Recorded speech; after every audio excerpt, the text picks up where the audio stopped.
કિચનમાં તમારું સ્વાગત છે। અત્યારે તહેવાર આવે છે એટલે આપણે બનાવીશું ટેસ્ટી એવી આપણે સુખડી।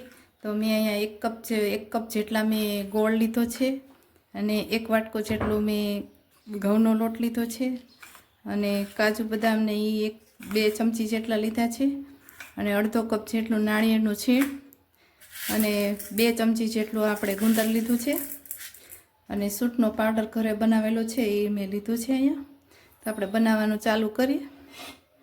પહેલાં આપણે નાળિયેર છે એ થોડુંક આપણે શેકી લેશું। આ રીતે થોડીક વાર સુધી શેકાઈ જાય તો એનો સ્વાદ એકદમ સારો આવે છે સુખડીમાં।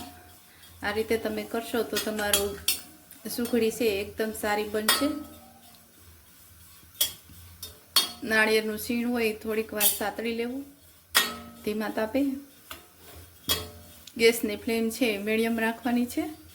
નાળિયેર બળી ન જાય તેનું ખાસ ધ્યાન રાખવાનું છે। બદામી રંગનું આપણે શેકાવા દઈશું। હવે આપણું નાળિયેર છે તમે જોઈ શકો છો શેકાવા લાગ્યું છે। તો હવે આપણે એને કાઢી લઈશું ડીશ। અમે આ નાળિયેરનું છીણ છે એ બધું કાઢી લીધું છે ડીશમાં।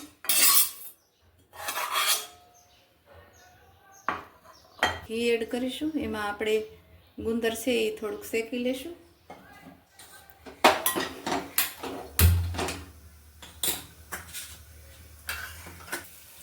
હવે આપણે ઘી ગરમ થઈ ગયું છે એટલે આપણે હવે એમાં નાખીશું ગુંદર થોડું। ગુંદર શેકાઈ જાય બરાબર શેકી લેવાનું છે, કાચું ન રહે તેનું ધ્યાન રાખવાનું છે। આ રીતે તમારે શેકાઈ જાય એમ કાઢતું જવાનું છે ડીશમાં।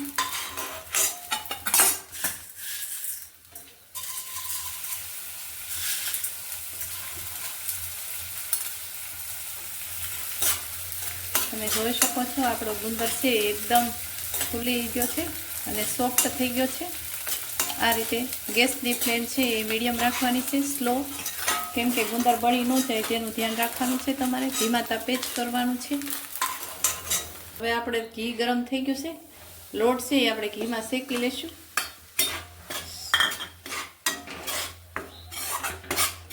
લોટ શેકેલો હોય તો સુખડી એકદમ સારી બને છે। હું નવી રીતથી સાસણી આપણે લેવાની નથી, થોડોક ગોળ ઓગળી જાય ત્યાં સુધી એવું થવા દેવાનું છે।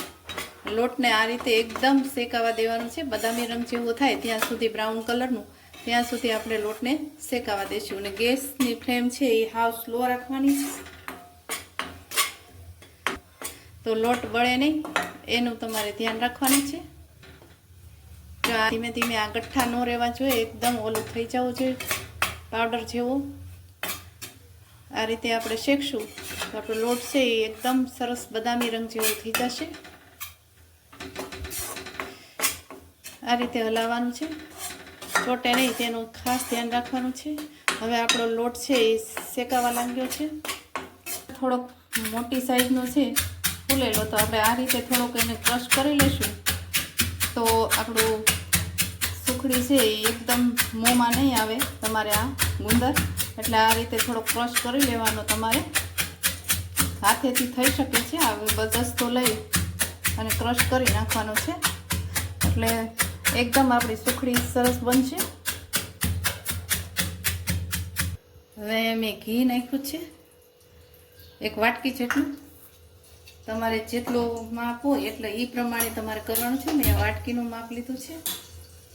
ગોળ મેં અહીંયા દેશી લીધો છે એટલે કલર આવો છે, તમે જોઈ શકો છો આપણો કલર કેવો છે ગોળનો, બ્રાઉન છે એકદમ। હવે ગોળ નાખી દઈશું। ગોળને થોડી વાર જ બબલ્સ થાય ત્યાં સુધી જ ઓગાળવાનું છે, બહુ આપણે ગોળને ઓગાળવાનું નથી, નહીતર સાસણી આવી જાય તો આપણી સુખડી છે એ કડક બની જાય છે। અને ગેસની ફ્લેમ છે એ સ્લો રાખવાની છે। આ રીતે જો બબલ્સ થવા મળે એટલે આપણે લોટ નાખી દઈશું।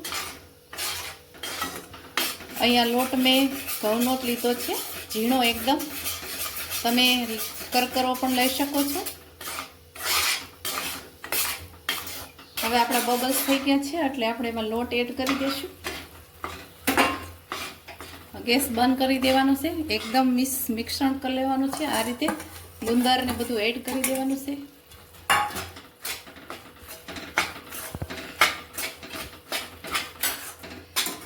ગેસની ફ્લેમ છે મેં અત્યારે બંધ કરી દીધી છે. તમારે બરાબર બંધ કરીને લેવાનું છે. હવે ટોપરાનું શીણ નાખી દઈશું, કાજુ બદામ, અને આપણે સૂંઠનો પાવડર લીધો હતો એ પણ એડ કરીશું.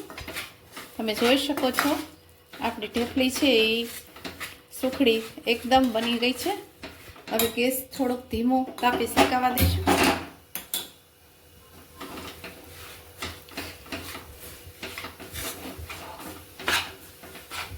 આ રીતે હલાવવાનું છે. 2 મિનિટ સુધી જ થવા દેવાનું છે, બહુ થવા દેવાનું નથી. મિશ્રણ છે એ બરાબર એકદમ મિક્સ થઈ ગયું છે, તમે જોઈ શકો છો. હવે એક થાળી લેશું, એમાં આપણે પાથરી દઈશું. આ ડીશ છે એમાં આપણે ગ્રીસ કરી લઈશું ઘી આ રીતે, એટલે આપણી ઢેફલી છે એ જલ્દી નીકળી જાય છે સુખડી. હવે આપણે એમાં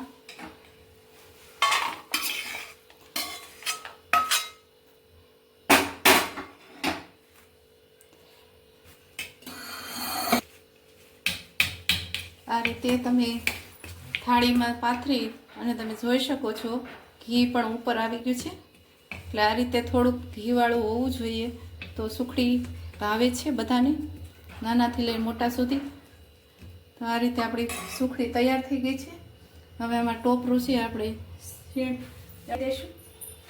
છે મેં 2 મિનિટ સુધી ઠંડી થવા દીધી છે, પણ તમારે અડધો કલાક સુધી ઠંડી થવા દઈ અને આ રીતે પીસ કરવાના છે. તો પીસ છે એકદમ મસ્ત નીકળી જાય છે અને જામી જાય છે.